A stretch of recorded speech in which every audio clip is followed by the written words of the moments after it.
முத்துவேல் கருணாநிதி ஸ்டாலின் வந்து சொன்னார். போன 2021 பதவி ஏற்கும்போது சொன்னார் ஒன்று. என்ன சொன்னார்னா, அதாவது எங்களுக்கு ஓட்டு போடாத மக்களும் நம்ம ஓட்டு போடாமல் விட்டுட்டோமே. இப்போ அதிமுகவுக்கோ மற்ற கட்சிகளுக்கோ திமுகவுக்கு ஓட்டு போடாமல் மற்ற கட்சிகளுக்கு ஓட்டு போடுறாங்கல்ல, அவங்களெல்லாம் ஏன் நம்ம வந்து திமுகவுக்கு ஓட்டு போடாமல் விட்டுட்டோம் அப்படின்னு நினைக்கிற அளவுக்கு நம்ம ஆட்சி அமையும் அப்படின்னாரு. கிட்டத்தட்ட ஓரளவு ஒரு 90% அவர் சொன்னது மாதிரி செஞ்சார். செஞ்சதெல்லாம் ஓரளவு ஓகே தான். நடுவில் என்ன ஒரு சின்ன பிரச்சனைனா, ஊழல் அப்படிங்கிற ஒன்று வந்து பெரிய விஷயமா மாறிடுச்சு. அது வந்து அதை பற்றி ஒன்றும் சொல்ல நான் விரும்பலை. ஏன்னா ஊழல் பண்ணாமல் இருக்க முடியாது. இப்போ வந்து விஜய் சொல்கிறாரு, ஊழல் எல்லாம் கவர்மெண்ட் ஆஃபீஸில் போய் பாருங்கள், ஊழல்லாம் ஒழிஞ்சு போச்சு அப்படின்னு.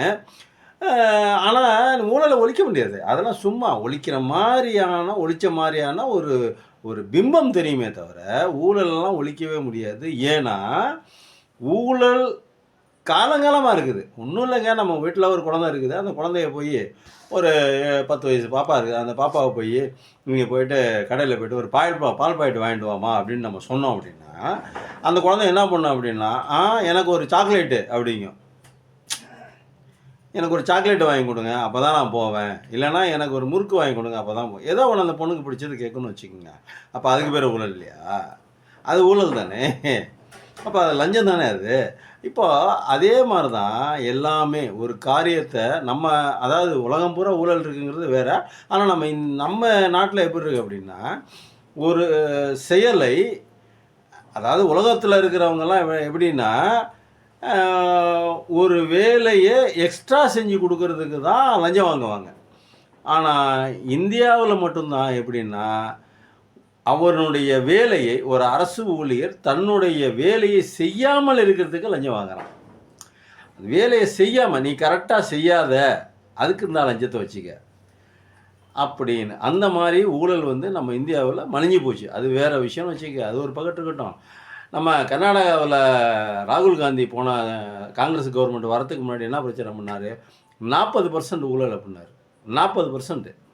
ஒரு 1000 ரூபாய்க்கு ஒரு ஒரு ஒரு 1,00,000 ஒரு ப்ராஜெக்ட் போட்டால் அது 40%னா கிட்டத்தட்ட 40,000 போயிடும். பாக்கி இருக்கிற 60,000த்தில் தான் அந்த கான்ட்ராக்டரு இல்லை அதை செய்கிறவங்க அவங்களுடைய லாபத்தை எடுத்துக்கிட்டு பாக்கி இருக்கிற காசில் தான் இந்த வேலையை பார்க்கணும். ஒரு ரோடு போடுறாங்கன்னா அதுக்கு 10,00,000 ஒதுக்குறாங்கன்னா 4,00,000, 40%, 4,00,000 போயிடும்.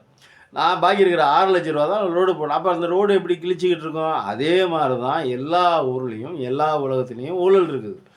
என்னமோ திமுக மட்டும்தான் ஊழல் பண்ண மாதிரி இங்கே மட்டும்தான் ஊழல் இருக்குது. அதுக்காக நான் திமுக பண்ண ஊழலில் நான் வந்து சரின்னு சொல்லலை. அது குறைச்சிருக்கலாம், இல்லை கண்டிச்சிருக்கலாம், அமைச்சர்களை கூட்டு கண்டிச்சிருக்கலாம். அதெல்லாம் ஒரு பக்கத்து. அதெல்லாம் வந்து செஞ்சிருப்பார் மறைமுகமாக. இதெல்லாம் வெளியில் சொல்ல மாட்டாங்க. அது ஒரு பக்கத்து. ஆனால் ஊழல் மட்டுமே ஒரு குறிக்கோளாக கொண்டு எல்லா கட்சிகளும் சேர்ந்து அடித்து, பிஜேபியிலேருந்து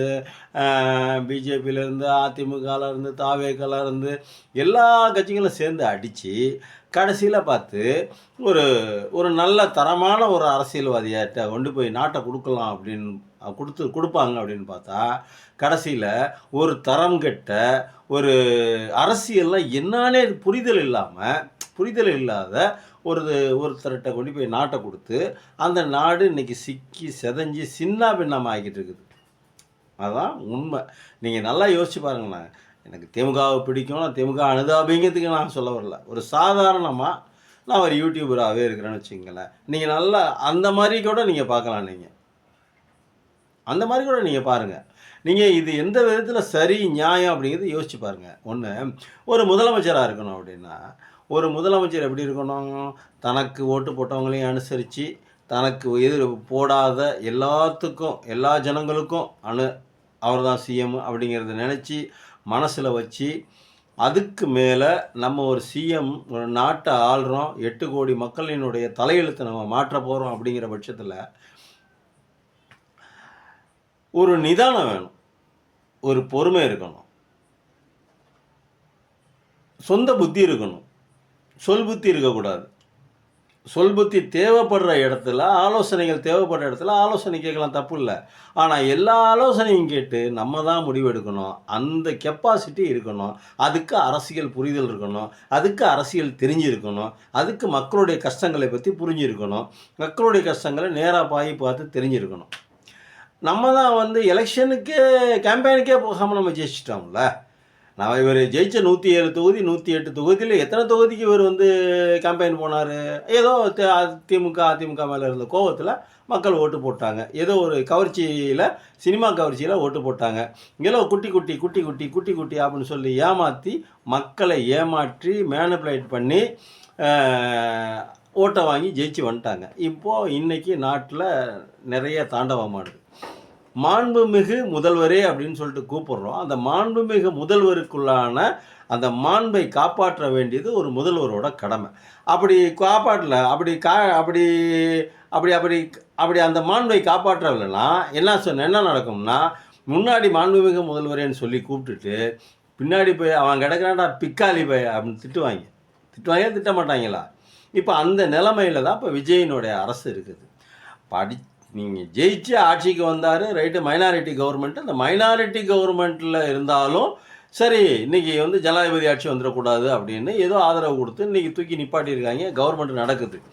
இவர் 220 சீட்டில் ஜெயித்த மாதிரி, 234 சீட்லையும் ஜெயித்த மாதிரி, தனி மெஜாரிட்டியில் உட்காந்துருக்கிற மாதிரி இவர் பண்ணுற அலும்பு, அட்டகாசம், அநியாயம் தாங்க முடியல.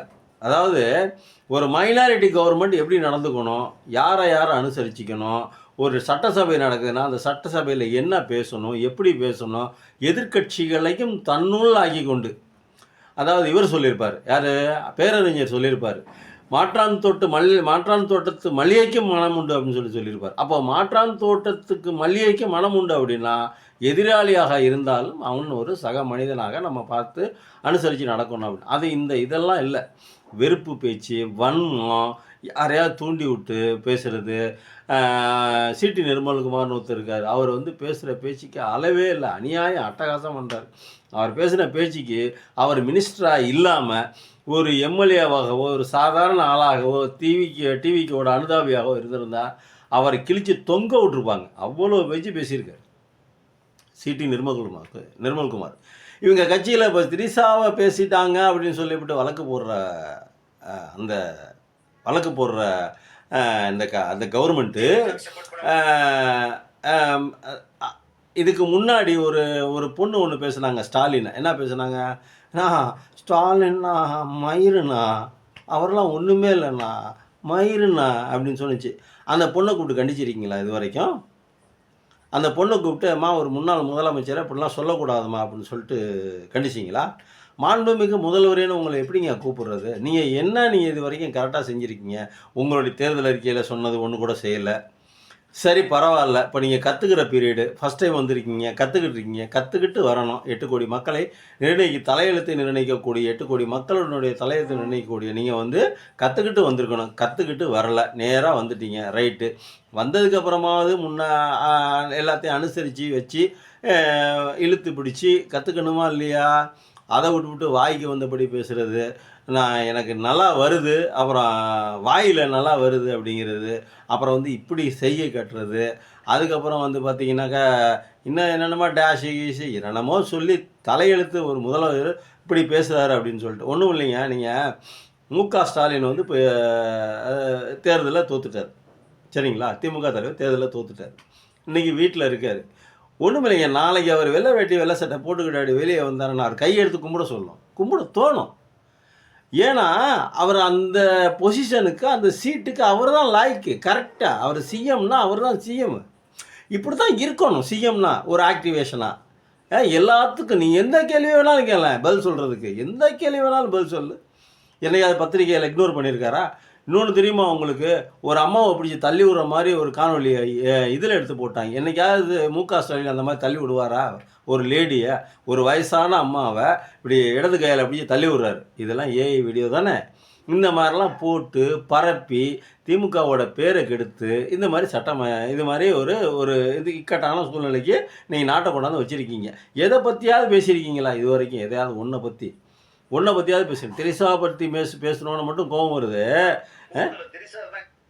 திரிஷாவை பற்றி பேசணும்னு கூட்டம் வருதுல்ல, சரி அவர் பேசுனதுனால என்ன தப்பு? திரிஷாவை பற்றி பேசிட்டாருன்னே வைங்க, ரைட், பேசுனது திரிஷாவை பற்றி அவர் தப்பாக பேசலை, கீழே இருந்து மேடைக்கு கீழே இருந்து ஒரு 50 பேர் 100 பேர் கத்துனதுனால அந்த அங்கே தண்ணி வரும் அப்படின்னு சொல்லிட்டாரு. காவேரி தண்ணியை சொன்னேன்னு சொல்லிட்டாரு. இவர் ஒரு உள்நோக்கத்தோடு பேசணும் அப்படின்னா இவரே பேசியிருப்பார். அந்த சவுண்டு திரிஷான்னு சவுண்டு வரத்துக்கு முன்னாடியே இவரே பேசியிருப்பார். ஆனால் அந்த சவுண்டு வந்ததுக்கப்புறம் தான் சொன்னார். அந்த டயத்துக்கு அங்கே கீழே இருந்து பேசுனாங்க, அவங்க சொல்லிட்டார், அவ்வளவுதான். மற்றபடி இதை உள்நோக்கம் கற்பிச்சு இதை கட்டி ஒட்டி பிட் அடித்து காப்பி அடித்து இதை பாருங்கள் இப்படிலாம் பேசிட்டார் அப்படின்னு. இதெல்லாம் யாருடைய பிளானு? பின்னாடி இந்த கட்சியோட ஓனர் இருக்கார் பார்த்தீங்களா, தாவேகாவோட ஓனரு, அந்த விற்கிற கட்சியோட ஓனர் செஞ்ச வேலை அதெல்லாம். ஓனர்னா உங்களுக்கு யாருன்னு தெரிஞ்சிருக்கும்னு நினைக்கிறேன், நல்லாவே தெரியும். அதுவும் நம்ம திமுககாரங்களுக்கு அந்த கட்சியினோட ஓனர் யாருன்னு நல்லாவே தெரியும். அப்போது உங்களை எப்படி நீங்கள் மாண்புமிகு முதல்வரேன்னு எப்படி கூப்பிட முடியும்? எதை நீங்கள் கரெக்டாக செஞ்சுருக்கீங்க, எதை நீங்கள் கரெக்டாக பண்ணியிருக்கீங்க, என்ன தான் இது வரைக்கும் பண்ணியிருக்கீங்க? ஒரு காணொலி கேட்டுறேன் பாருங்க. அப்புறம் அந்த கருணாஸுக்கு தெரியும், நடிகர் கருணாஸ் தான் பாருங்க.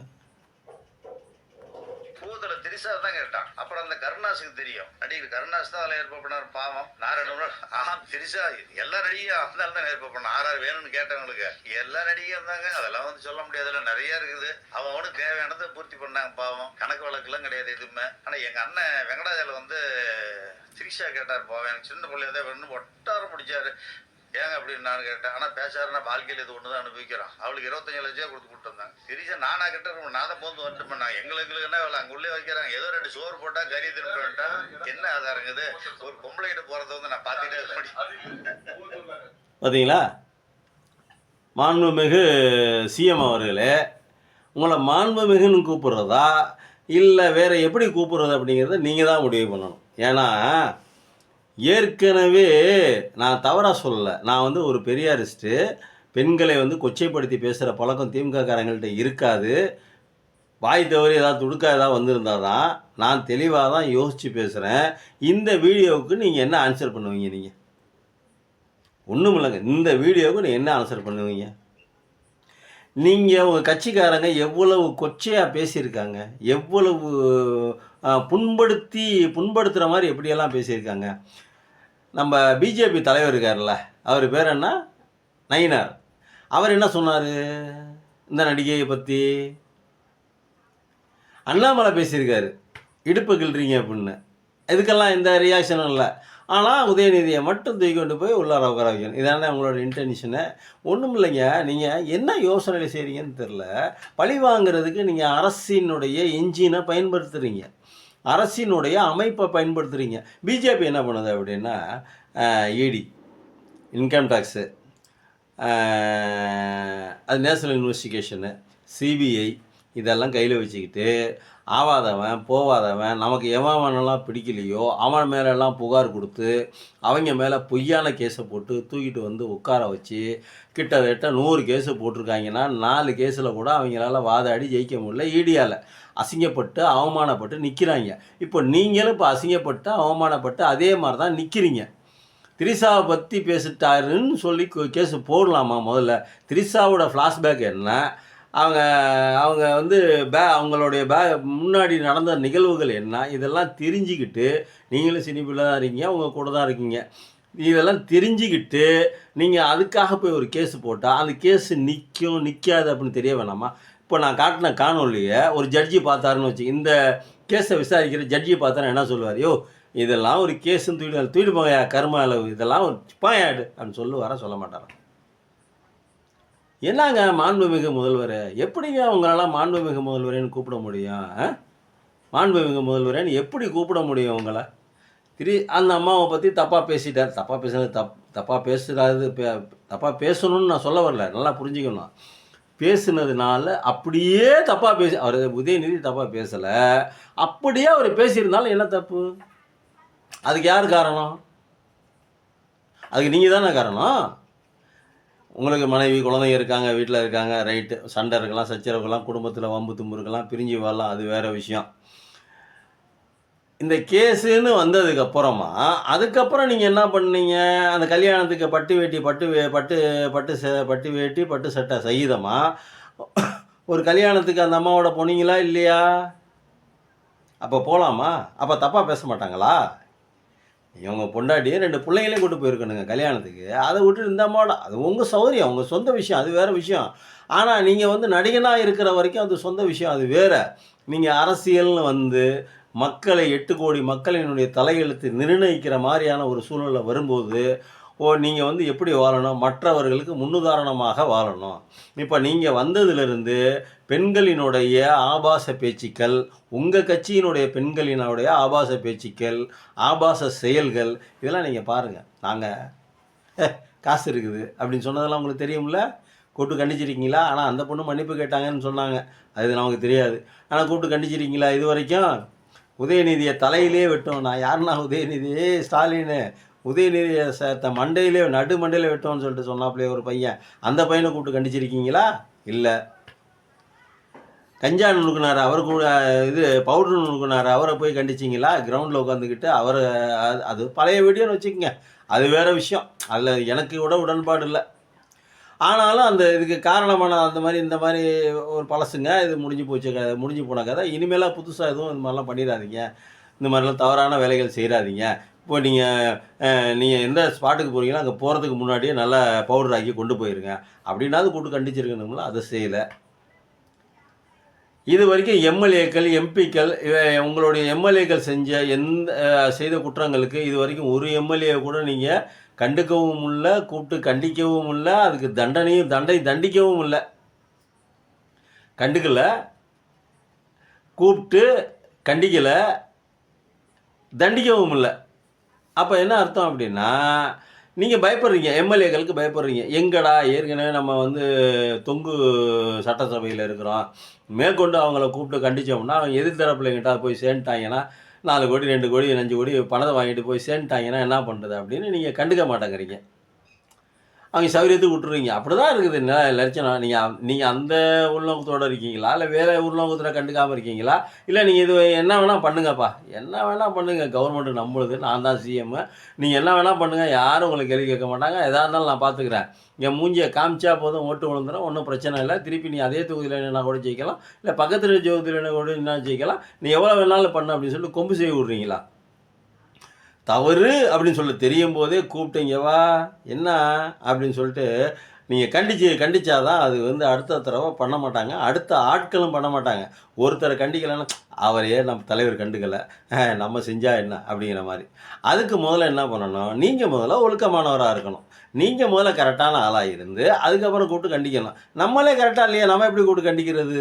அந்த ஒரு உள்நோக்கம் கூட உங்களுக்கு இருக்கலாம். அதனால் இப்படி இதெல்லாம் வந்து நீங்கள் நல்லா யோசிச்சு பாருங்கள். திமுகவுக்கு எதிர்த்து கேஸு போட்டு கேஎன்ஆர் மேலே, ஒரு ஏவா வேலு மேலே, இன்னொரு இந்த எம்எல்ஏ மேலே இப்போ ஜாமீன் வந்திருக்கார் அவர் மேலே, கடைசியாக எதிர்கட்சி தலைவர் மேலே கேஸு போட்டு அவரெல்லாம் கொண்டு போய் அடைக்கணும், பிடிக்கணும், அப்படி இப்படின்னு சொல்லிட்டு செய்யணும் அப்படின்னு சொல்லிட்டு முடிவு பண்ணிங்களே, அந்த கேஸுலாம் நிற்குமா நிற்காதா? எஃப்ஐஆர்லாம் யார் போடுறது? என்னென்ன சட்டப்பிரிவுகளை, தேச துரோக வழக்குகளை சேர்க்கக்கூடிய சட்டப்பிரிவுகளெல்லாம் உதயநிதிக்கு போட்டு வச்சுருக்கீங்க, அதெல்லாம் கோர்ட்டில் நிற்குமா? அவர் மேலே இது வரைக்கும் புகார் இருக்குதா? அவர் ஏதாவது ஏடா கூடமாக செஞ்சுருக்காரா? இது வரைக்கும் தவறாக கூட பேசியிருக்க மாட்டார். அவர் சூப்பர் ஜென்டில்மேன். அவருக்கு இந்த வாயில் வந்துடும், இந்த இப்படி செய்கிறது டேஷு அதெல்லாம் அவருக்கு தெரியாது. இது வரைக்கும் நாங்கள் கேள்விப்பட்டதே இல்லை. எத்தனை பத்திரிகையாளர்கள் எவ்வளோ கடுமையான கேள்விகள் கேட்டாலும் சிரிச்சுக்கிட்டே ஹேண்டில் பண்ணக்கூடிய ஒரு திறமையான ஒரு எதிர்கட்சி தலைவர் உதயநிதி ஸ்டாலின் அவர்கள். நீங்கள் அவர் மேலே கேஸ் போட்டுறதுல நிற்கணும்னு தெரிஞ்சுக்கிட்டு போடணுமா? தெரியாமல் நீங்கள் பாட்டு குண்டாங்க மாட்டாங்கன்னு போடுவீங்களா? இப்படி போட்டு நீங்கள் வந்து என்னத்தை இப்போ சாட்சி விட்டீங்க? உதயநிதியை வந்து 1000 போலீஸு 2000 போலீஸுன்னு சொல்லிட்டு குவிச்சு அவரை அரெஸ்ட் பண்ண வச்சுருக்கீங்க. அரசாங்க என்ஜினை நீங்கள் தப்பாக உபயோகப்படுத்துறீங்க. பிஜேபி செய்கிற மாதிரி இப்போ நீங்கள் தவறாக போலீஸை நீங்கள் உபயோகப்படுத்திருக்கீங்க. அவர்களுக்கு ஒரு நாளைக்கு சம்பளம் என்ன? 1000 போலீஸுன்னு 500 போலீஸுன்னா வைங்க, ஒரு நாளைக்கு சம்பளம் என்ன? சென்னையிலேருந்து தஞ்சாவூர் வந்துட்டு போகிற செலவு என்ன? வர செலவு என்ன? தஞ்சாவூர்லேருந்து கிளம்பி சென்னை வந்து சென்னையிலேருந்து திரும்பி அவரை கூட்டிகிட்டு வந்திருக்கீங்க. அதுக்கான செலவு என்ன? இந்த காசெல்லாம் யார் காசு? இதெல்லாம் யார் அப்பா வீட்டு காசு? அரசாங்க காசு. ஒரு குற்றம், அந்த குற்றம் நடந்திருந்தால், அந்த குற்றத்துக்கான சரியான ஆதாரங்கள் இருந்தால், இந்த குற்றவாளி இவர் நாட்டுக்கு துரோகம் பண்ணிட்டாரு, பெண்களுக்கு துரோகம் பண்ணிட்டாரு, அரசுக்கு துரோகம் பண்ணிட்டாரு அப்படின்னு நல்லா தெரிஞ்சு கேஸு போட்டு அந்த கேஸில் வெளியில வர முடியாத அளவுக்கு சிக்க வைக்கிறவன் தான் புத்திசாலி. அப்படி இல்லை அப்படின்னா அவனுடைய சொந்த வெஞ்சன்ஸுக்கு அவன் இன்னொருத்தர் மேலே கேஸை போட்டு அதுக்காக அரசு இன்ஜினை பயன்படுத்தி அரசாங்க காசை நாசமாக்கி நாட்டையும் நாசமாக்குற வேலை வந்து இப்போ நீங்கள் செஞ்சுக்கிட்டு இருக்கீங்க. உங்களை எப்படி மாண்புமிகு முதல்வரேன்னு கூப்பிடுறது? அதனால் மாண்புமிகு முதல்வரேன்னு கூப்பிடுறதுக்கு உள்ளான தகுதியையும் திறமையையும் வளர்த்துக்குங்க. எல்லாரும் பிறந்தவொடனே சிஎம் ஆகி வரதில்லை, எல்லாரும் பிறந்தவொடனே மினிஸ்டர் ஆகிறதில்ல, எல்லாரும் பிறந்த உடனேயே அதிபயங்கரமான திறமைகளை கொண்டு அவர்களுடைய வளர்ப்பு, அவர்களுடைய பயிற்சி, அவர்களுடைய எண்ணங்கள், அவர்களுடைய நடத்தை, இதுதான் அவர்களுடைய திறமையை வந்து மேம்படுத்துமே ஒழிய, மற்றபடி நீ எதிர்கட்சி மேலே கேஸை போடுறேன், நான் எவனாவது பேசினா தூக்கி உள்ளே போடுறேன், இதெல்லாம் வந்து திறமையை வளர்க்காது. இதெல்லாம் உங்களுக்கு கெட்ட பேரை தான் உண்டு பண்ணும். அதனால் மாண்புமிகு முதல்வரே அப்படின்னு கூப்பிட்ற மாதிரி நீங்கள் நடந்துக்க முடியும்னா நடந்துக்குங்க. இல்லை அங்கிட்டு பின்னாடி அங்கிட்டு போய் இங்கிட்டு முன்னாடி மாண்புமிகு முதல்வரை எனக்கு கூப்பிட்டு விட்டு டிவி ஆஃப் பண்ணிவிட்டு சேனல் ஆஃப் பண்ணிவிட்டு அங்கிட்டு போய் போடா கிடக்குறான் பிக்காலி போய் அப்படின்னு சொல்கிற மாதிரி நடந்துக்கிட்டாலும் அது வந்து இனிமேல் உங்கள் சௌகரியம். இனிமேல் எப்படி நடந்துக்கணும் அப்படிங்கிறத நீங்களே முடிவு பண்ணுங்கள். நன்றி, வணக்கம்.